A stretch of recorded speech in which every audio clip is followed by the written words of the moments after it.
जय राधा माधव कुंज बिहारी।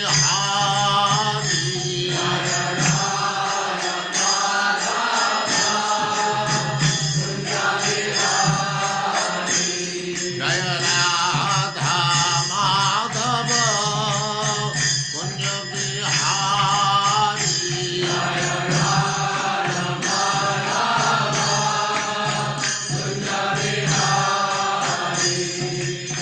गोपी जन वल्लभ गिरिधरधारी।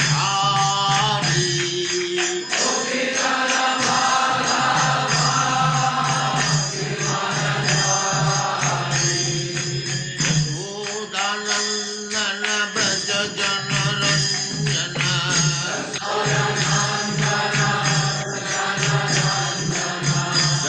यशोदानंदन ब्रज जन रंजन।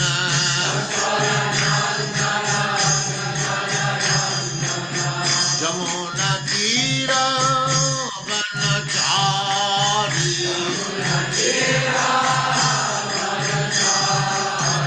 यमुना तीर वनचारी।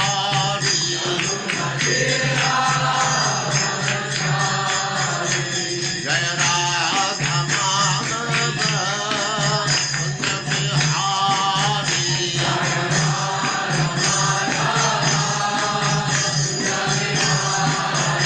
जय राधा माधव कुंज बिहारी।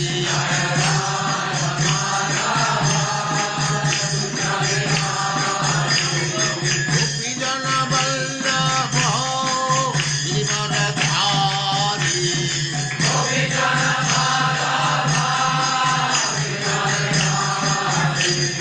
गोपी जन वल्लभ गिरिधरधारी।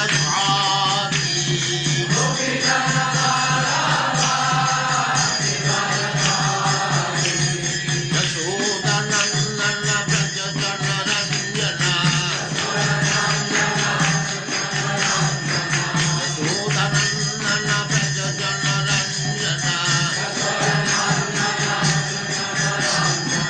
जमुना तीर वनचारी। जय राधा माधव कुंज बिहारी।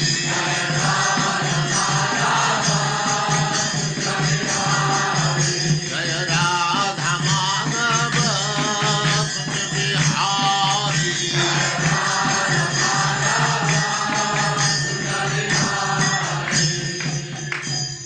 जय उस्माकरं सपरित्राजगताय सत्संगस्नानं नाम सुभूषां भगवान की जय।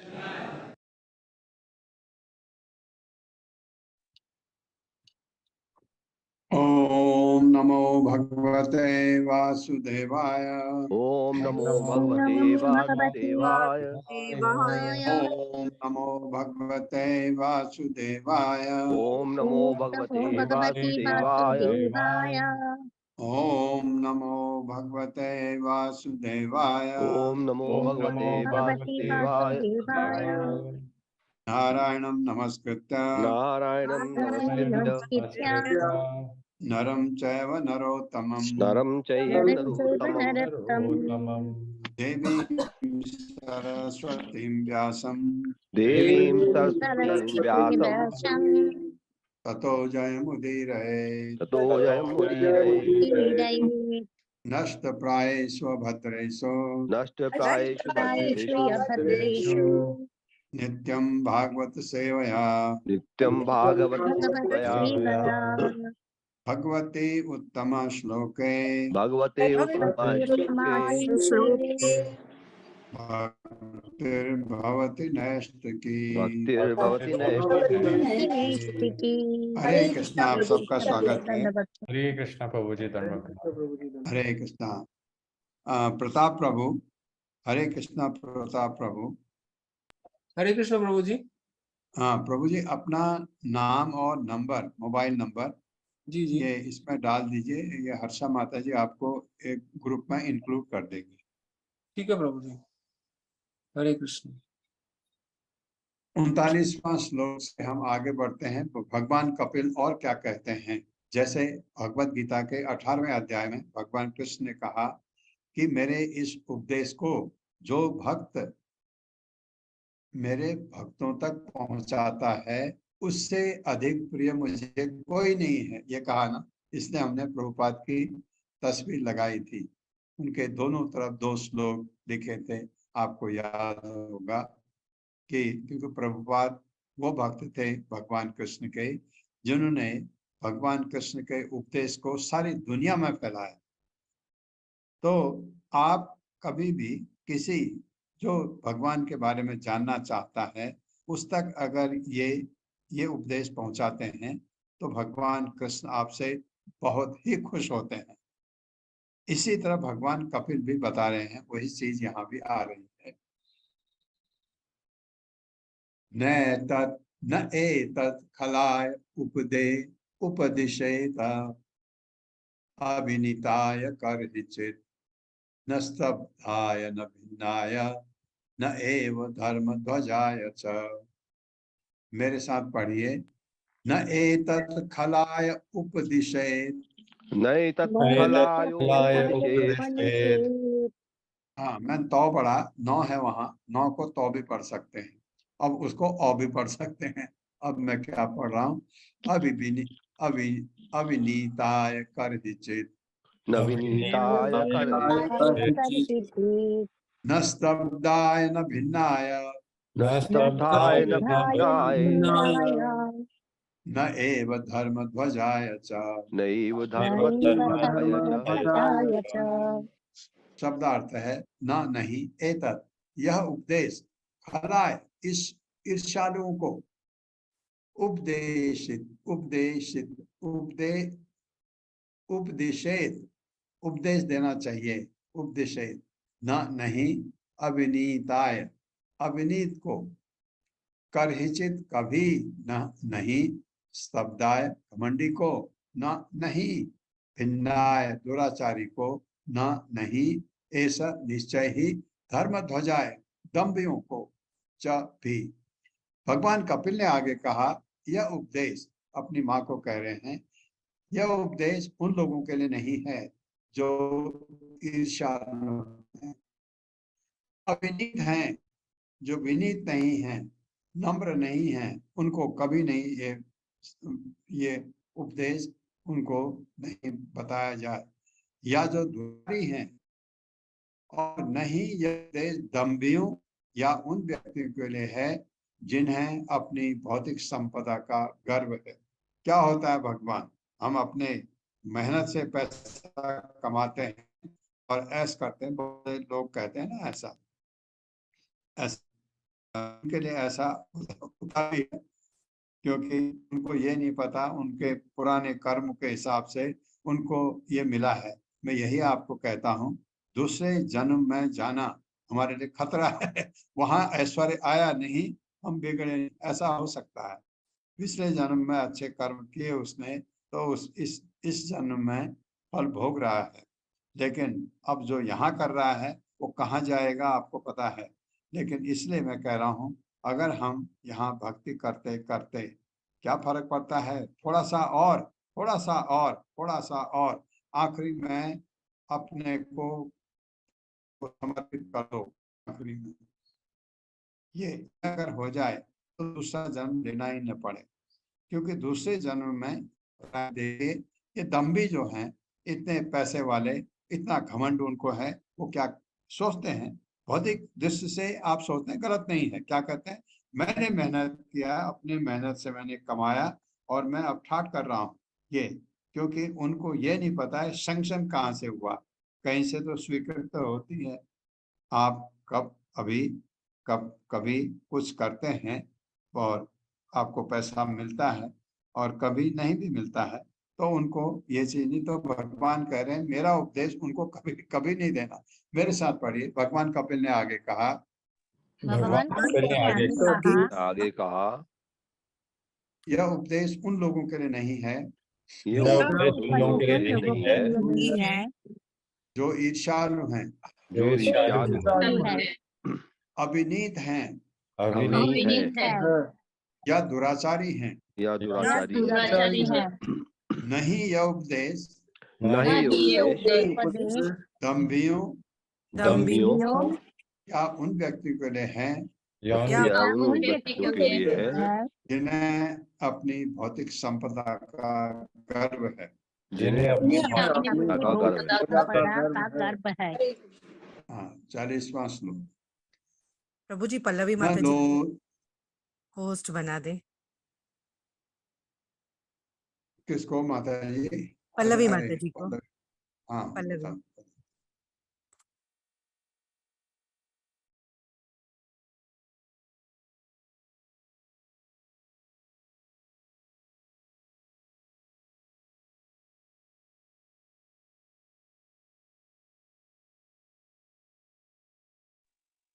धन्यवाद प्रभु जी।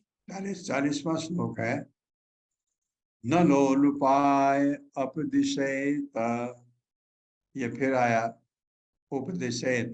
न लोलुपाय उपदिशेत, न ग्रह आरूढ़ चेतसे, न अभक्ताय च मे जातु, न मद भक्त द्विषाम अपि। मेरे भक्त से जो इच्छा करता है उसको भी मत देना। मेरे साथ पढ़िए। न लोलुपाय उपदेशित उपदेश लोलुपाय उपदिशेत न ग्रह आरूढ़ चेतसे, न गृहारूढ़ न अभक्ताय च मे जातु, न भक्ताय जातु न मद भक्त द्विषामपि। शब्दार्थ है ना नहीं लोलुपाय, लालची को उपदेश उपदिशेत उपदेश देवे, ना नहीं गृह आरूढ़ चेतसे, गृहस्थ जीवन के प्रति आसक्त हो, जो बिल्कुल चिपका है चीजों से भगवान की तरफ पीठ लगा के, उसको भी मत दीजिए। अभक्ताय, अभक्त को, च तथा मेरा जात, कभी ना नहीं, मत मेरे भक्त भक्तगण, द्विषाम ईर्ष्यालों को, जो मेरे अपि भी, जो मेरे भक्तों के लिए ईर्ष्या, जो मेरे भक्तों उपदेश मत देना, भगवान कपिल कह रहे हैं। यह उपदेश न तो उन लोगों को दिया जाए जो अत्यंत लालची हैं और गृहस्थ जीवन के प्रति अत्यधिक आसक्त हैं, न ही अभक्तों और भक्तों एवं भगवान के भक्तों तथा भगवान के प्रति ईर्ष्या रखने वालों को दिया जाए।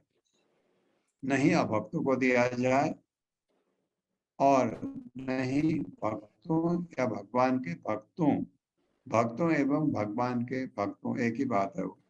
तथा ईर्ष्या रखने वालों को, गूगल ट्रांसलेशन गड़बड़। मेरे साथ पढ़िए। यह उपदेश न तो उन लोगों को दिया जाए उन लोगों को दिया जाए जो अत्यंत लालची हैं जो अत्यंत लालची है और ग्रस्त जीवन के प्रति अत्यधिक आसक्त हैं, और गृहस्थ जीवन के प्रति अत्यधिक आसक्त है। नहीं अभक्तों को नहीं अभक्तों को और भगवान के भक्तों तथा भगवान के प्रति और एवं भगवान के प्रति ईर्ष्या रखने वालों को दिया जाए। ईर्ष्या रखने वालों को दिया जाए। हाँ, इनको न दिया जाए, मतलब तात्पर्य माता जी। हरे कृष्ण संदीप प्रभु जी। हरे कृष्णा प्रभु जी, हरे कृष्णा सभी को। तात्पर्य श्रीला प्रभुपाद को द्वारा श्रीला प्रभुपाद की जय। जो लोग सदैव अन्य जीवों को हानि पहुंचाने की योजनाएं बनाते रहते हैं, वे कृष्ण भावनामृत को समझने के अधिकारी नहीं हैं और वे भगवान के दिव्य प्रेमा भक्ति के प्रक्षेत्र में प्रविष्ट नहीं हो सकते। साथ ही कुछ ऐसे स्वार्थी तथा कथित शिष्य होते हैं जो अत्यंत दिखावटी रूप से किसी और आशा से गुरु के प्रति विनीत बने रहते हैं।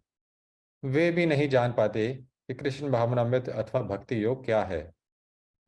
ऐसे व्यक्ति जो अन्य संप्रदाय में दीक्षित होने के कारण भक्ति को भगवान तक पहुंचने का एक सा पद स्थिति नहीं समझते, वे भी कृष्ण भक्ति को नहीं समझ सकते।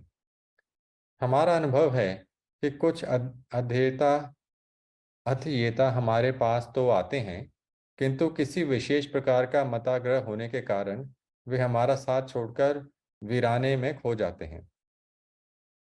वस्तुतः कृष्णा भक्ति किसी संप्रदाय का धर्म नहीं है, यह तो परमेश्वर तथा उनके साथ अपने संबंध को जानने की शिक्षण विधि है।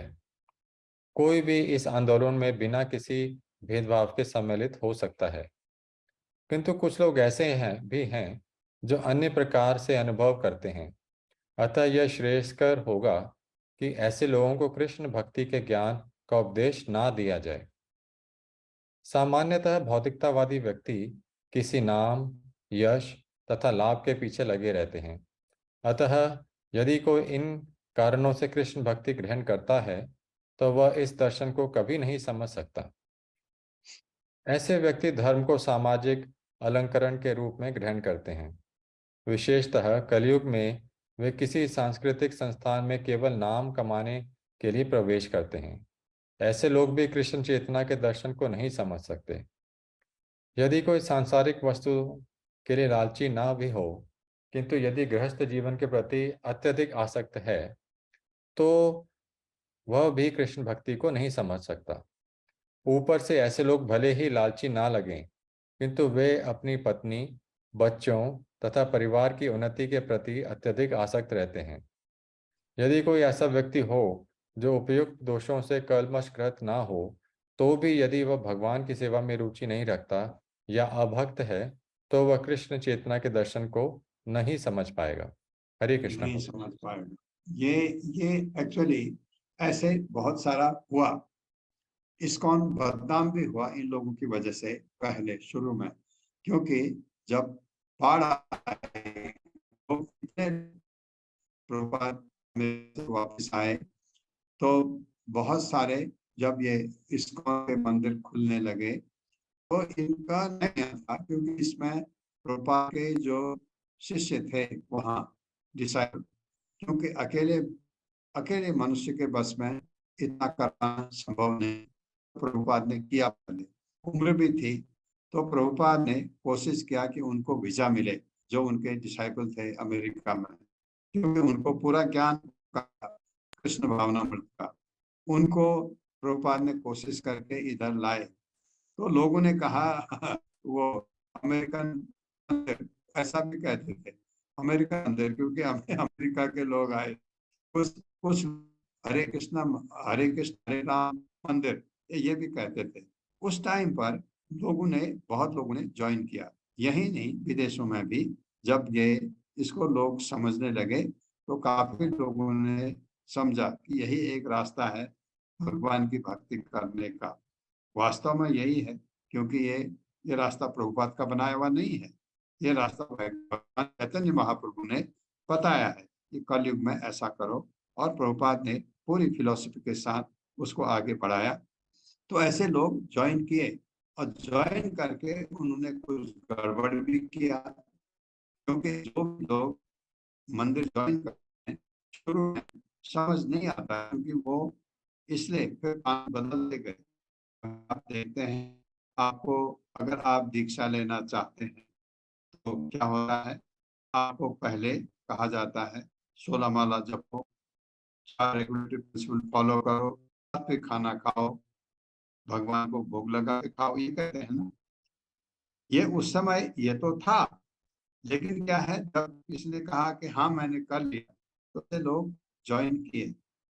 जब देखा ये लोग बाद में बड़े दुराचारी कहा तो उन्होंने हाँ ऐसा, तो इन्होंने इनकी वजह से बदनामी भी हुई। कुछ लोगों ने ऐसे गलत काम किए, और ऐसे ही नहीं, जो अब पुराने हो चुके थे उनसे भी गलतियां हुई, क्योंकि ये आपके प्रकृति के 3 गुण इतने जल्दी छूटते नहीं, और तो इनकी वजह से ऐसे हुआ। तो अब क्या हो गया, अब आप दीक्षा ले ही नहीं सकते हैं जब तक आप ये काम न करें। तो आपको क्या देते हैं, शेल्टर देते हैं, आश्रय देते हैं। आश्रय देने के बाद जब जैसे अगर कोई नामनिष्ठा प्रभु को उसका कि मुझे दीक्षा लेनी है, वो पूछेंगे आप कितनी माला जपते हैं? 8। वो कहेंगे पहले 16 माला जपो, ये करो। उसके बाद वो कहा हाँ प्रभु अब मैं 16 जप रहा हूँ। ठीक है, 6 महीने तक करिए। 6 महीने के बाद आपको हम शेल्टर दिलाएंगे। तो 6 महीने बाद उससे पूछा, हाँ बिल्कुल कर रहा हूँ। तो फिर इनको भी समझ आता है, क्योंकि ये भी कुछ चीजें पूछते हैं तो समझ आ जाता है। उसके बाद शेल्टर दिया जाता है। शेल्टर के बाद 6 महीने साल भर के बाद दीक्षा दी जाती है। अब ये गलती नहीं होती। एक गलतियां शुरू में ये थी। दूसरी गलती क्या थी कि माँ बाप को अप्रोच नहीं करते थे। जैसे किसी बच्चे ने इस्कॉन ज्वाइन कर लिया, पढ़ा, अपने माँ बाप ने पढ़ाया बच्चे को, अब बच्चे के नौकरी का टाइम आया और बच्चे ने इस्कॉन ज्वाइन लिया, तो वो भी एक बहुत लोगों ने, काफी माँ बाप ने बहुत उपद्रव मचाया। वो सही है, वो गलत नहीं, क्योंकि किसी को भी भौतिक जगत में अपने पढ़े लिखे बच्चे को इसमें डालने का मतलब है उनका तो सब कुछ चला गया। भौतिक दृष्टि से सोचिए, ये था। तो अभी उससे जैसे जैसे ये चीजें हुई तो सुधार आता गया। अब क्या होता है, बिना माँ बाप की मर्जी के कोई बच्चा इस्कॉन ज्वाइन नहीं कर सकता। कुछ बच्चे हैं जो ज्वाइन करना चाहते हैं, माँ बाप बहुत ही अपोज करते हैं। और आपने देखा टेलीविजन में भी आता है, ऐसा हो रहा है, क्योंकि टेलीविजन वाले भी जो एंकर है वो क्या कहते हैं, ये ऐसा गड़बड़ हो रहा है, ये तो बहुत गलत हो रहा है, ये तो बहुत गलत हो रहा है। आपको पता है ये गलत नहीं, ये तो भगवान की सेवा के लिए बच्चा जा रहा है। और मैंने एक माँ को कहते हुए सुना, मुझे मेरा बेटा, एक ही बेटा है उनका, वो इस तरफ जा रहा है। लोग मजाक बनाते हैं क्योंकि वो पैंट की जगह धोती पहनता है। कितनी अच्छी बात है, उसमें ये गुण आया बच्चे में। तो मैंने उनको कहा कि आप क्यों चिंता करते हैं, आपका बेटा करोड़ों में एक है। देखिए, करोड़ों में एक बच्चा ऐसा काम कर सकता है, जिसको अपना घर बार माँ बाप त्याग करके भगवान की सेवा में जाता है। करोड़ों में बिरला बिरला ही कोई ऐसा होता है जो ऐसा कर सकता है।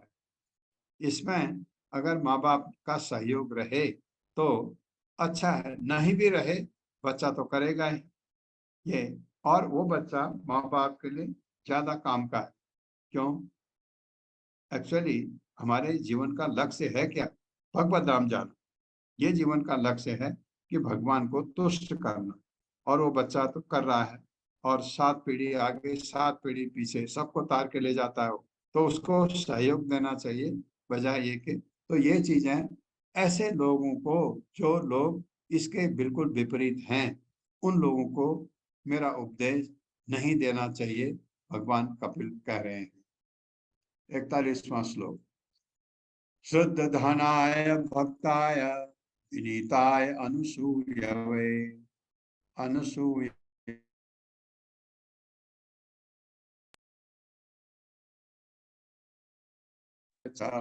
मेरे साथ। शुद्ध धनाय भक्ताय श्रद्धानाय भक्ताय श्रद्धानाय भक्ताय विनीताय अनुसूयवे विनीताय अनुसूयवे भूतेषु कृत मैत्राय भूतेषु कृतमैत्राय शुश्रूषा अविरताय च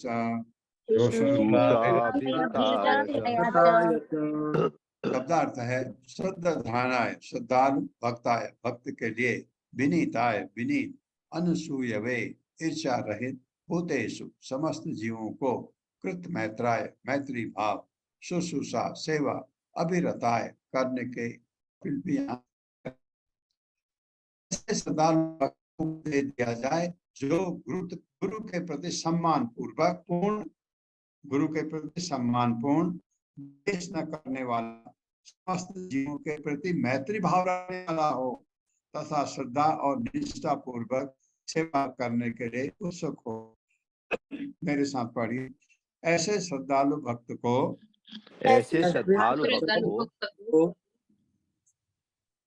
उपदेश दिया जाए, उपदेश दिया जाए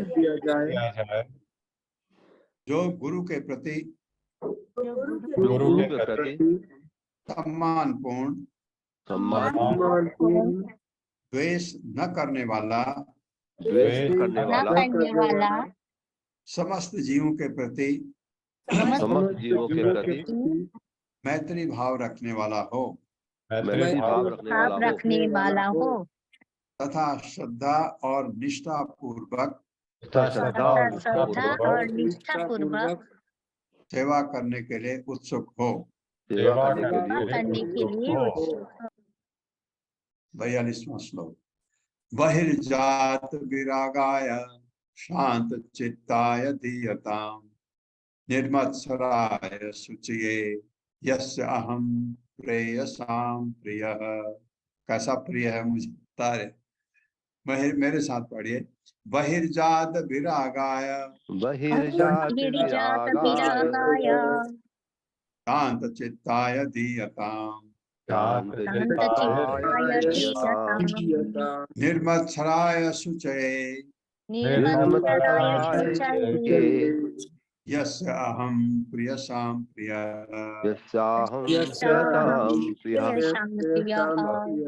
शब्दार्थ है वही बाहरी, जात विरागाय विरागी को, अनासक्त को, शांत चित्ताय शांत मन वाले को, दीयताम उपदेश दिया जाए, निर्मत्सराय मत्सर शून्य द्वेष न रखने वाले को, शुचये पूर्णतया शुद्ध, यस्य जिसका अहम मैं, प्रेयसाम प्रियो में, प्रिय अत्यंत प्रिय।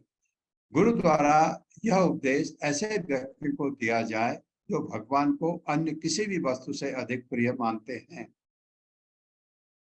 जो किसी के प्रति द्वेष नहीं रखते, जो पूर्ण शुद्ध चित्त हैं। शुद्ध चित्त हैं, आप समझ लीजिए शुद्ध चित्त कब होता है। और जिन्होंने कृष्ण चेतना की परिधि के बाहर विराग उत्पन्न कर लिया है। मेरे साथ पढ़िए। गुरु द्वारा यह उपदेश ऐसे व्यक्तियों को दिया जाए, जो भगवान को अन्य किसी भी वस्तु से अधिक प्रिय मानते हैं। हाँ, सबसे प्रिय कौन होता है? आपकी माँ, माँ बाप से भी ज्यादा प्रिय मानने लगे तो उसको उपदेश दिया जाए। जो किसी के प्रति द्वेष नहीं रखते, हाँ ये तो शुद्ध हो चुका है। जो किसी के प्रति द्वेष नहीं होने का मतलब वो शुद्ध चित्त है। जो पूर्ण शुद्ध चित्त है, हाँ, क्योंकि ऐसे व्यक्ति का कोई दुश्मन होता ही नहीं। और जिन्होंने कृष्ण चेतना की परिधि के बाहर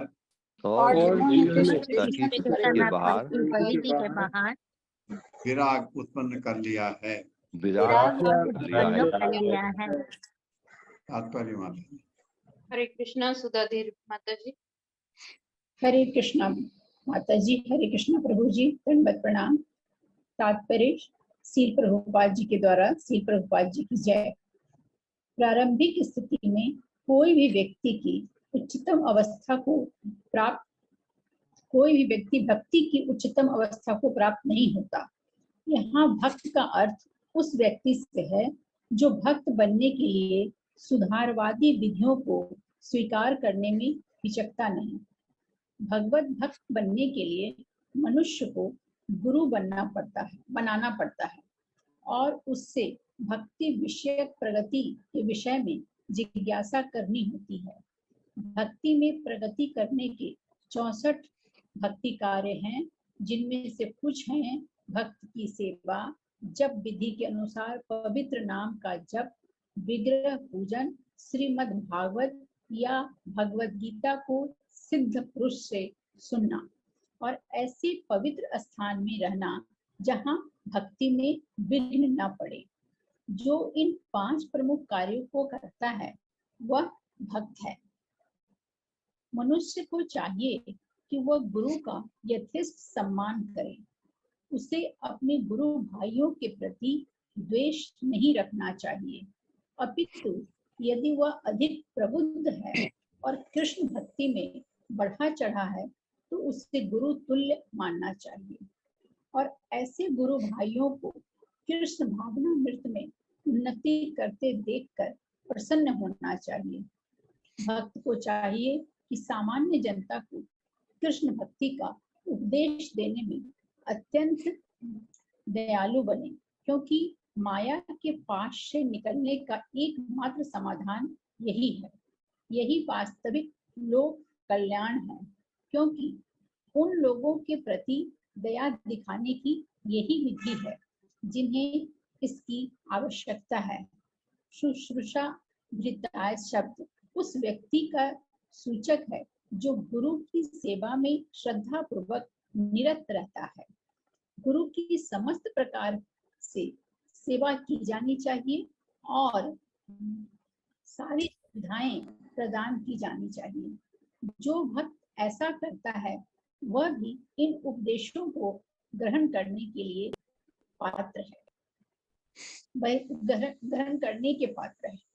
बहिर्जात विरागाय शब्द उस व्यक्ति का सूचक है जिसने आंतरिक तथा बाह्य भौतिक कामनाओं से वैराग्य प्राप्त कर लिया है। वह कृष्ण भक्ति से संबंध न रखने वाले कार्यकलापों से विरत तो है, साथ ही उसे आंतरिक रूप से भौतिक जीवन से विमुख होना चाहिए।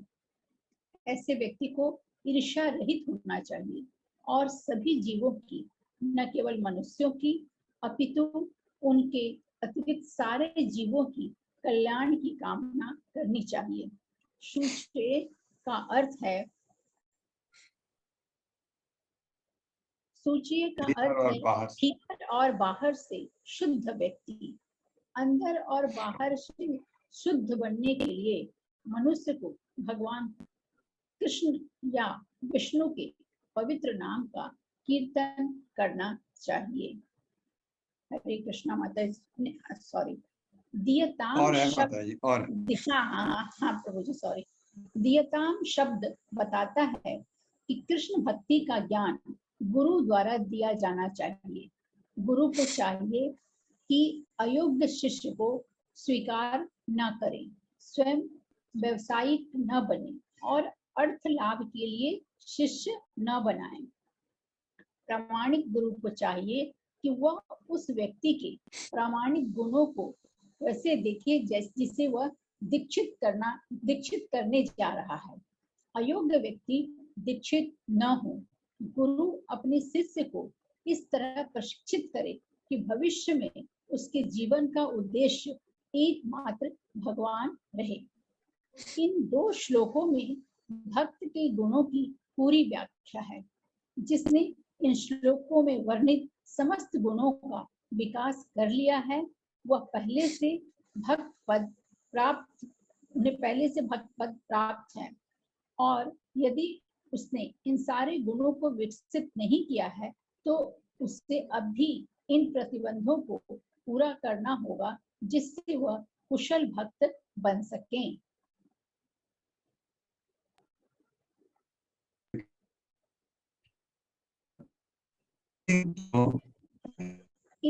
कुशल भक्त बन सकें।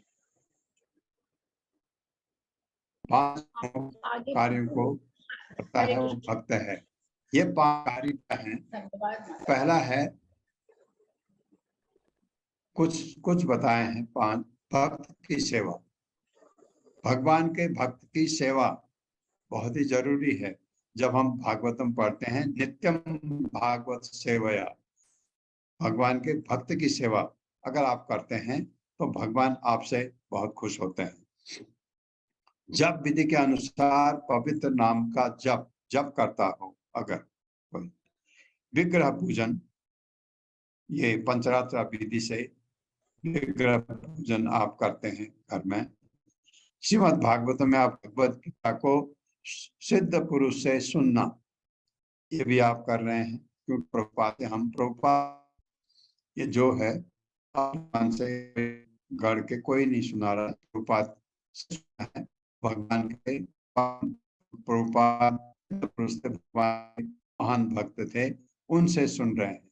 और ऐसे पवित्र स्थान में रहना जहाँ भक्ति में न पड़े। अब ये सवाल होता है, भक्ति में विघ्न पड़ता है, कभी कभी घर में आपका विरोध होता है, कुछ लोग नहीं चाहते।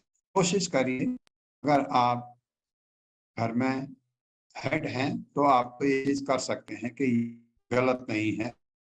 ये देखिए, माँ बाप कभी कभी बेटा अगर शराब पीता है, माँ बाप सोचते हैं कोई गलत नहीं है।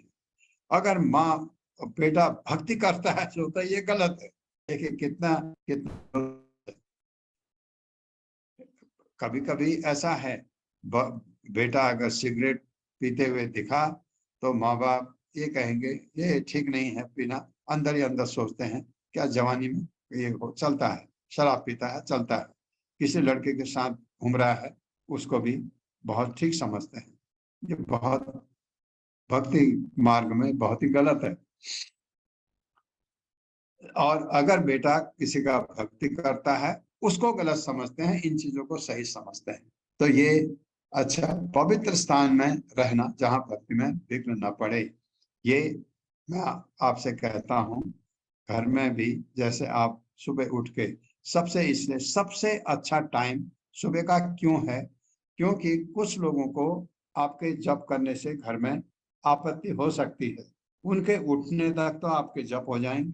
अगर आप 4 बजे उठें, नहा धो के भगवान की आरती की और उसके बाद आप जप करना शुरू करिए, उन लोगों के उठने तक तो ये जो आलसी लोग हैं तो 8 बजे से पहले कोई उठता नहीं, तब तक आपके जप पूरे हो जाएंगे। नहीं भी हुए तो आपका मेजर पोर्शन 10-12 जप भी हो गए तो फिर बाद में आपके लिए बहुत ज्यादा नहीं रहता है। तो आप शाम को कभी भी किसी समय कर सकते हैं। तो ये 5 चीजें बहुत प्रमुख कारण बताए हैं। इन 5 प्रमुख कार्यों को अगर करता है वो भक्त है। वो भक्त है या भक्त बनने की बहुत इच्छा रखता है, ये बहुत जरूरी है। गुरु को ये चीज देखनी होती है। और दूसरा जो है ईर्ष्या नहीं। देखिए अब क्या होता है, गुरु भाई हैं, जैसे मैं भी गुरु से दीक्षा लिया हूँ, दूसरे ने भी लिया है, तीसरे ने भी लिया है। और ऐसे मैं जो गुरु भाई हैं कोई मेरे से बहुत आगे बढ़ गया, क्योंकि ये तो भगवान की कृपा है। किसी को रगानुगा भक्ति एकदम प्राप्त हो जाती है, भगवान से प्रेम हो जाता है उसका, वो तो बहुत आगे चला जाता है। तो आपको उसके लिए अगर आप भक्ति में हैं तो आपको खुशी होगी कि मैं ऐसे भक्त के साथ रहा। और ऐसा कोई है उसको गुरु के तुल्य मानना चाहिए, भले वो अभी गुरु नहीं है, गुरु के तुल्य मानना चाहिए, क्योंकि वो आपको बता सकता है क्या करना चाहिए। तो ईर्ष्या नहीं होती, भक्तों को आपस में ईर्ष्या नहीं होती। अगर है किसी को, वो अभी भक्त बना ही नहीं, तो क्या वो गलत है? गलत नहीं कहता, क्योंकि वो भगवान के नाम का जप करता है और ये करता है, लेकिन दूसरों से ईर्ष्या करता है, ये उसमें अवगुण है, वो तरक्की नहीं कर सकता। भक्ति में आप हमको आगे बढ़ना है, हमको भगवान क्या है, आत्मनिवेदन, भगवान को करना है, वो कभी नहीं जा सकता वहां तक। इसलिए वो भी समझता है, क्योंकि ये ईर्ष्या करना हमेशा उसको भक्ति में पीछे नीचे गिरा देगा। यही चीजें होती हैं जिससे लोगों का पतन होता है। तो गुरु सेवा में श्रद्धा पूर्वक निरत रहता है। गुरु की समस्त प्रकार से सेवा की जानी चाहिए। क्यों? गुरु हमारे लिए भगवान की तरह हैं, क्यों? गुरु ही हमारे भगवान के प्रतिनिधि हैं। तो इसलिए गुरु की पूरी सेवा। वैसे भी आपको आपने तद विधि प्रणिपातेन प्रश्नेन सेवया उपदेशं ज्ञानं ज्ञानिनः तो आगे ले जाते हैं।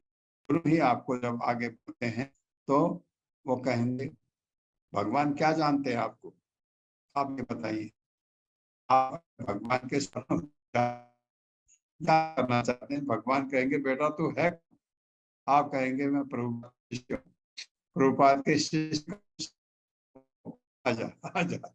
ऐसा मैं वैसे ये कर रहा हूँ, लेकिन बात सही है कि भगवान हमको क्या जानते हैं भगवान हमको, क्योंकि हम तो भक्ति में है ही नहीं। जो भक्ति में नहीं है। करोड़ों लोग हैं, देखिए भगवान किसी को नहीं जानते, जानते हैं लेकिन भक्ति के रूप में नहीं। अगर मैं भक्ति कर रहा हूँ, भगवान ने देखा ये प्रभुपाद का शिष्य है, ये इसके, भगवान आपकी उंगली उठा सकते हैं, उंगली लेकर के मदद कर सकते हैं। भगवान पार्शलिटी नहीं करते, लेकिन भक्तों का हमेशा ध्यान रखते हैं। तो ऐसा करना चाहिए। चीजें इस में बहुत समझा दिया। यह इदम श्रुणुयाद अम्ब सदा पुरुषः सकृत यो वा अभिदत्तते मत्तः स हि एतस्मै। मेरे साथ पढ़िए। यह इदम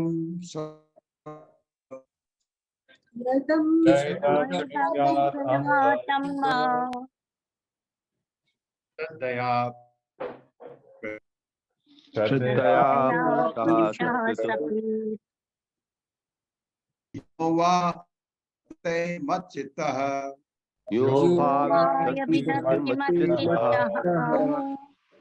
स हि एति पदवीं च मे।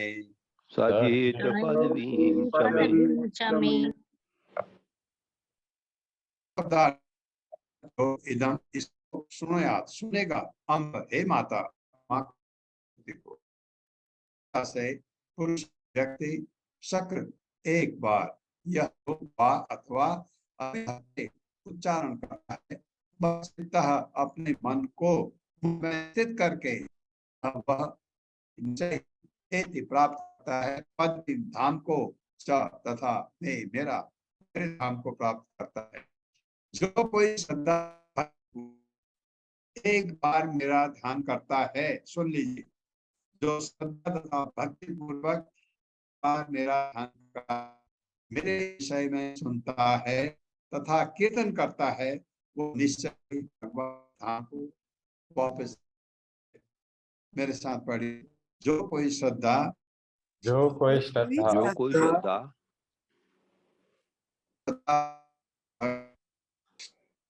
तथा भक्ति पूर्वक एक बार मेरा ध्यान करता है,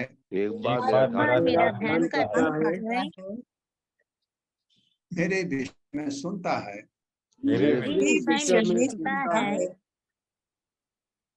तथा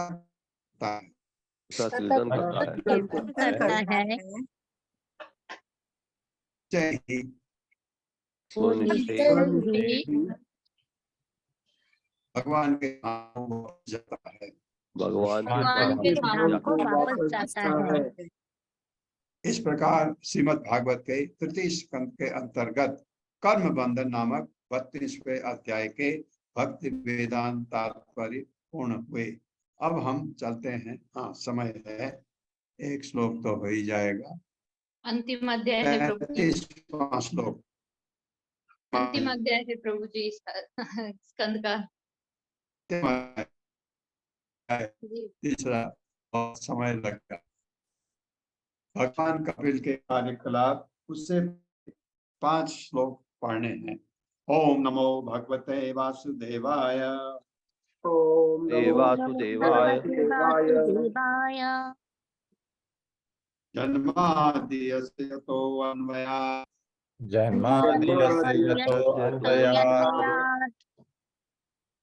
इतरस्तस्य अर्थेषु अभिज्ञास्वरः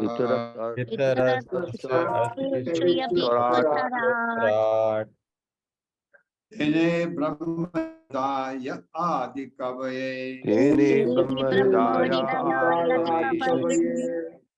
मुह्यन्ति यत् सूर्यः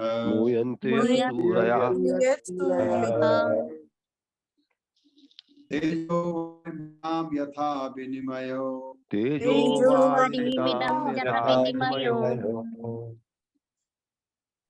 सर्गो अमृषा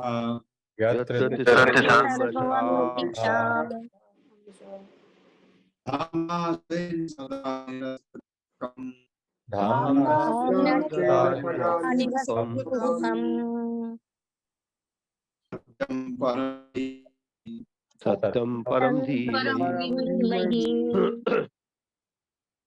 दूसरा श्लोक है। धर्म प्रोजित कैतवो अत्र धर्म प्रोजित कहतवो परमो निर्मत्सराणां सताम् परमो निर्मत्सराणां शतम् वेद्यं वास्तवम् अत्र वस्तु वेद्यं वास्तवमस्त्रवस्तु शिवदं तापत्रय उन्मूलनम् शिवदं तापत्रयोन्मूलनम् श्रीमद्भागवते महामुनिकृते श्रीमद्भागवते महामुनिकृते किं वा परैरीश्वरः किं वा परैरीश्वरः सद्यो हृदि अवरुध्यते अत्र सद्यो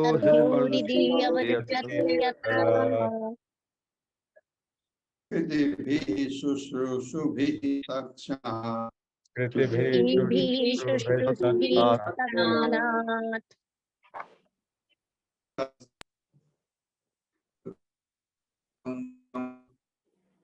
निगम कल्पतरुर्गलितं फलम् सुखमुखाद् अमृत संयुक्तम् रसमालयम् भगवतं रसमालयम्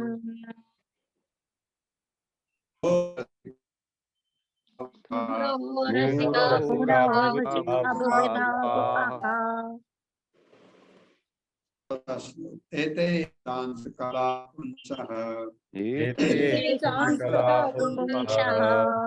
कृष्ण तो भगवान स्वयं कृष्ण तु भगवान् स्वयम् इंद्रादि व्याकुलं लोकम् मृडयन्ति युगे युगे मिडयन्ति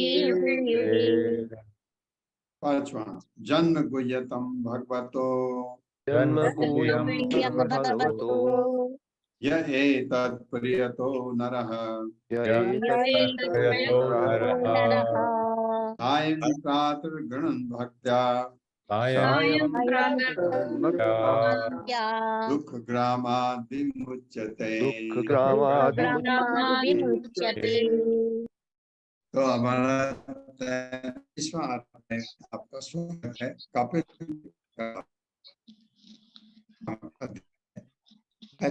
बोल रहे हैं। मैं वाचा एवं निशम्य कपिलस्य वचो जनित्री सा कर्दमस्य दयिता किल देवभूतिः विस्मोह पटला तम अभिप्रणम्य तुष्टाव तत्व विषया अंकित सिद्धूमिं। मैत्रेय वाचा एवं निशम्य कपिलस्य वचो जनित्री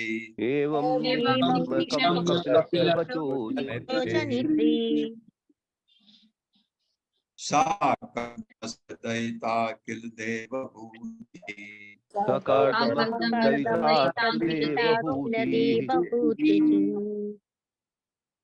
विश्वस्त मोह पटला तम अभिप्रणम्य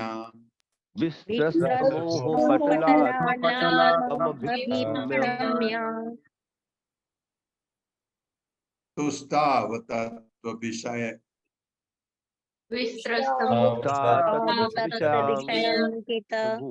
अंकित सिद्धि भूमिम। अब पूरा सांग पढ़ते हैं। तुष्टाव तत्व विषया विषय अंकित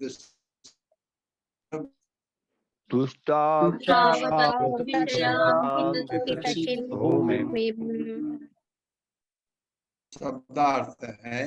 मैत्रेय वाचा मैत्रेय ने कहा एवं इस प्रकार निशम्य सुनकर कपिलस्य कपिल के वचः शब्द जननी माता सा वह कर्दमस्य कर्दमुनि की प्रिय पत्नी किल नामक देवभूति विश्वस्त से मोह पटला मोह का आवरण तो अभिप्रणम्य नमस्कार करके स्तुति की मूल सिद्धांत विषय के संबंध में अंकित रचयिता प्रतिपादक सिद्ध मुक्ति की पृष्ठभूमि।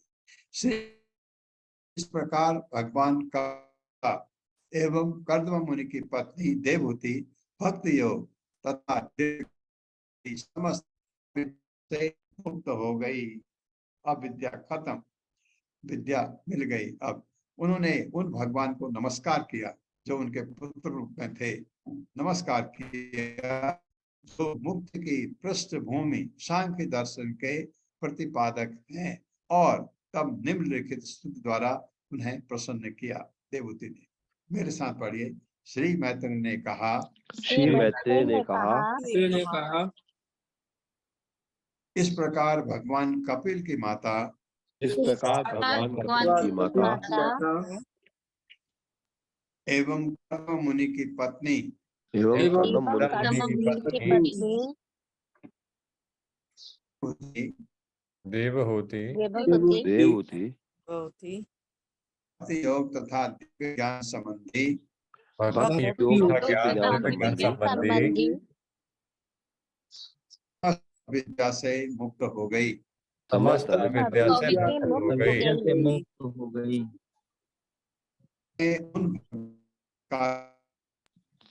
उन्होंने उन भगवान को नमस्कार किया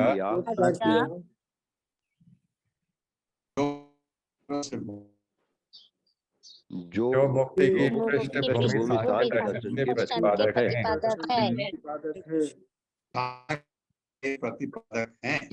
सांख्य दर्शन के प्रतिपादक हैं और निम्नलिखित के द्वारा उन्हें प्रसन्न किया।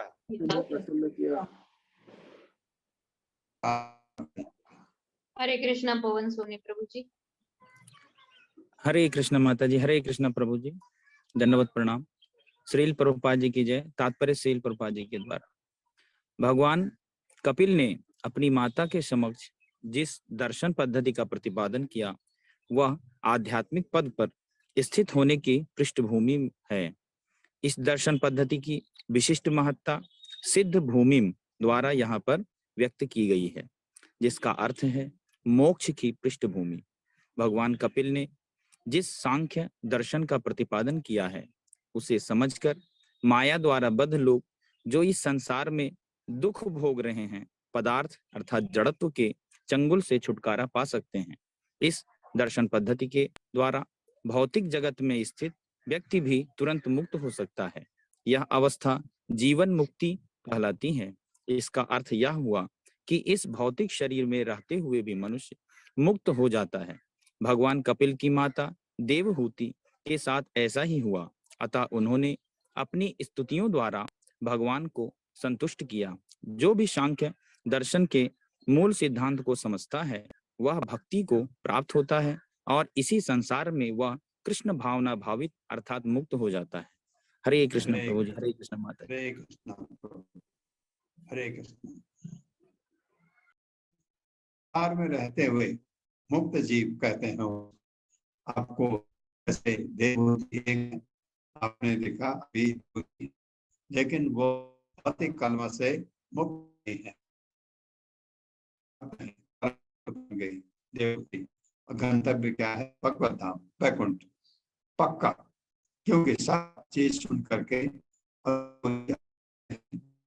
वो जो पहले मनु थे उनकी पुत्री थी देवहूति। और ऐसा विधान भगवान का, नारद देवहूति को बोला तेरे लायक जो वर है वो और हमने ये इवनिंग क्लास में इसके हमारे प्रताप सिकदर प्रभु एक माताओं को बुरा लगा कि देवहूति के साथ शुरू में आपको लगता है बड़ा अत्याचार हुआ, क्योंकि एक राजमहल में रहने वाली राजकुमारी वो एक कुटिया में आ गई और तनिक भी अपने शरीर की परवाह किए बगैर भी होता है। जब नई शादी होती है वो भी इतनी सुंदर राजकुमारी जवान उसी कुटिया में है। कर्दमा मुनि अपनी तपस्या में मग्न है और ये उनकी सेवा करते जा रहे हैं। और बिल्कुल क्षीण, बिल्कुल सूख गई, बाल बिखरे हुए कर्दमा मुनि की पत्नी जब उन्होंने तपस्या से अपने मुक्त हुए, देखा कि अरे देवहूति तो इतनी सुंदर थी, इतनी दुर्बल हो गई है, ऐसा। तब उन्होंने सेवा की, मैं बहुत प्रसन्न हूं आपसे। तो अब आपको बहुत तकलीफ हुई, ये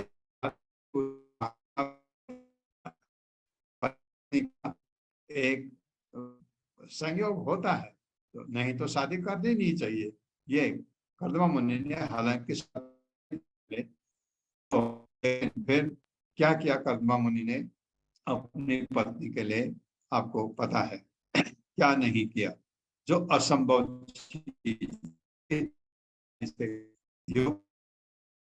की हवा में 1000 दासी देवहूति के लिए इतना ब्रह्मांड घुमाया देवहूति को। मुझे एक लगती थी कि देवहूति में भक्ति क्यों नहीं आ रही। जब मैं पहली बार पढ़ा था, तो भक्त के साथ कौन, कर्दमा मुनि, कितने महान भक्त, भगवान पिघल गए। देवहूति क्या है, भगवान कभी ऐसा होता है, भगवान तथास्तु कह देते हैं, जो कर रहा है ठीक है, मिलेगा। भगवान इतने खुश हुए क्योंकि 10,000 मुनि ने, और तपस्या क्या थी उनकी कि मेरे पिता ने मुझे गृहस्थ आश्रम में जाने के लिए कहा है, बच्चे पैदा करने के लिए, ब्रह्मा जी ने। तो उनको ऐसा था कि मुझे ऐसा न हो, क्योंकि मैं आपकी भक्ति करना चाहता हूँ निरंतर। लेकिन अगर मुझे शादी हो, पत्नी है कि मैं भक्ति न कर सकूं, ऐसा हो सकता है। पत्नी तो अगर न चाहे भक्ति करने ही न दे पति को, ऐसा बिल्कुल संभव है। तो उन्होंने ये अपने दिमाग में ये भी किया था और तपस्या की। भगवान खुद आए, भगवान खुद आए। कर्दमा मुनि को देख करके भगवान के आंखों से आंसू टपक पड़ा, जिससे बिंदु सरोवर बन गया। इतने महान भक्त थे कर्दमा मुनि। हम तो क्या हैं, हम तो सोचते हैं वो इतने महान थे। भगवान के मैं बात बता रहा हूं, भगवान आके कहा कि मैं प्रसन्न हूं तुमसे, कर्दमा मुनि को, और कहा मैं तुम्हारी, तो कर बन के आए भगवान। ये देखिए, इतनी थी। हालांकि उन्होंने अपनी पत्नी को बात बताई, आपको, हमको पता है, देवहूति को पता ही नहीं था। हम तो पढ़ रहे हैं, हमको पता है, लेकिन देवहूति को ये पता नहीं था। तो जब देवहूति डर गई, अब भयभीत हो गई कि ये तो अब चला संन्यास लेके। तो तब कहने लगे, उन्होंने कहा नहीं, आपके घर में भगवान आने वाले। ये भगवान कपिल और उस माता दे, कितनी भाग्यशाली थी देवहूति। बाद में मैंने सोचा कितनी भाग्यशाली थी। शुरू में लगता था, जैसे हमारे इवनिंग क्लास में एक माता जी ने कहा है, तो काफी उसके साथ गड़बड़ हो गया। गड़बड़ नहीं हुआ, देवहूति बहुत ही भाग्यशाली थी। बचपन से महान राजा स्वयं मनु, पहले मनु, उनकी पुत्री दूसरे नंबर की। शादी हुई, बहुत सुंदर थी। शादी हुई कर्दमा मुनि से, पहले तकलीफ हुई, भक्त की सेवा की, नित्यम भगवत सेवया, वही किया उसने, देवहूति ने। और बाद में इतना सुख होगा, कौन सा, भौतिक। जब बेटा पैदा हुआ, बेटा पैदा होने के बाद उनका प्राकट्य हुआ, तो उन्होंने, कर्दमा मुनि ने इनको दंडवत किया, संन्यास लेना चाहता। तो बेटा आपको कह रहा है कि जाओ पुत्र, जहां भी है मेरे को हमेशा याद रखे, याद अपने दिल में रखो, वो भगवान है। इतना भाग्यशाली। फिर देवहूति को फिर उन्होंने अपना ये चीज सारा जो हम सुने हैं, इतना सब कुछ दिया कि देवहूति वैकुंठ के लिए तैयार हो गई, क्योंकि सब कुछ अविद्या खत्म, वो शुद्ध सत्व में आ गई, अब वो वैकुंठ के लिए तैयार है। इतना अच्छा ये संवाद है, ये देवहूति और भगवान कपिल का बहुत ही सुंदर वर्णन है, बहुत अच्छा लगता है। ओम अज्ञान तिम्रांधस्य ज्ञानांजन शलाकया चक्षुर्मिलितमेन तस्मै श्री गुरुवे नमः। नमः विष्णुपादाय कृष्णप्रेष्ठाय भूतले श्रीमते भक्तिवेदांत स्वामिनिति नामिने। नमस्ते सारस्वती देवे गौरवाणी प्रचारिणे निर्विशेष शून्यवादी पाश्चात्य देशतारिणे। जय हो श्री कृष्ण चैतन्य प्रभु नित्यानंद श्री अद्वैत गदाधर शिवासादि गौर भक्तवृंद। हरे कृष्णा कृष्ण कृष्णा हरे हरे, हरे राम राम राम हरे